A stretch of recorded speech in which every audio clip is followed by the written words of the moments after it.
warahmatullahi wabarakatuh. Perkenalkan, nama saya Alfizarina Padaria dari kelas Manajemen Sumber Daya Manusia 2001C Universitas Silaraja Sumeneb.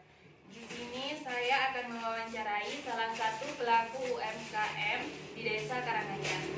Baik, di sini saya dengan Ibu Atun sebagai pemilik usaha Apen Karanganyar. Usaha yang Ibu jalani ini kira-kira sudah berdiri sejak kapan, Ibu? Sudah berapa tahun? 7 tahun, kira-kira 7 tahun sudah. 7 tahun. Ya. Sejauh ini Ibu sudah mempunyai berapa karyawan? Karyawannya 365. 5. Ya. Baik, Ibu. Di masa sekarang ini yang semuanya sudah serba online, baik pemesanan maupun pemasarannya, pastinya SDM-nya juga harus bisa menyesuaikan dengan era digital ini. Dalam proses merekrut karyawan, apakah Ibu merekrut karyawan baru atau memperdayakan karyawan lama yang sudah ada? Karyawan lama yang sudah ada. Baik, Ibu, terima kasih. Ya, sama-sama. Baik, tadi saya sudah mewawancarai salah satu pelaku UMKM di Desa Karanganyar. Di era digital seperti sekarang ini, perkembangan dan persaingan industri berlangsung secara ketat. Sumber daya manusia menjadi salah satu faktor penting dalam perkembangan usaha bisnis. Oleh karena itu, pengusaha harus memperhatikan proses rekrutmen karyawan.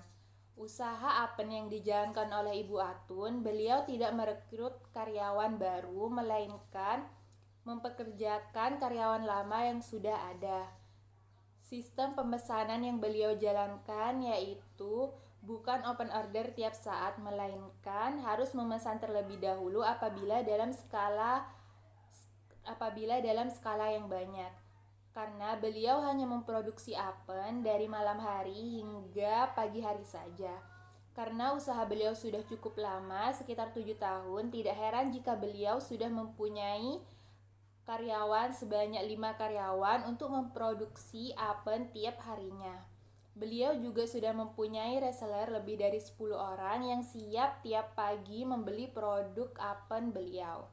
Saran dari saya, menurut saya alangkah baiknya jika usaha Apen Ibu Atun itu mempunyai outlet agar lebih mudah bagi konsumen jika ingin membeli produk Apen beliau tanpa harus memesan terlebih dahulu. Dan di era digital ini, Ibu Atun harus bisa memanfaatkan agar usaha yang beliau jalankan ini dapat berkembang lebih baik dan terkenal bukan hanya di daerah Karanganyar dan sekitarnya, melainkan dari berbagai daerah. Maka dari itu, beliau harus mempromosikan secara online dan menyediakan pemesanan secara online. Dengan hal tersebut, perlu merekrut karyawan baru yang tanggap dan handal dalam perkembangan zaman yang serba digital ini, agar usaha Apen Ibu Atun tersebut makin berkembang dan terkenal lebih jauh lagi. Terima kasih. Wassalamualaikum warahmatullahi wabarakatuh.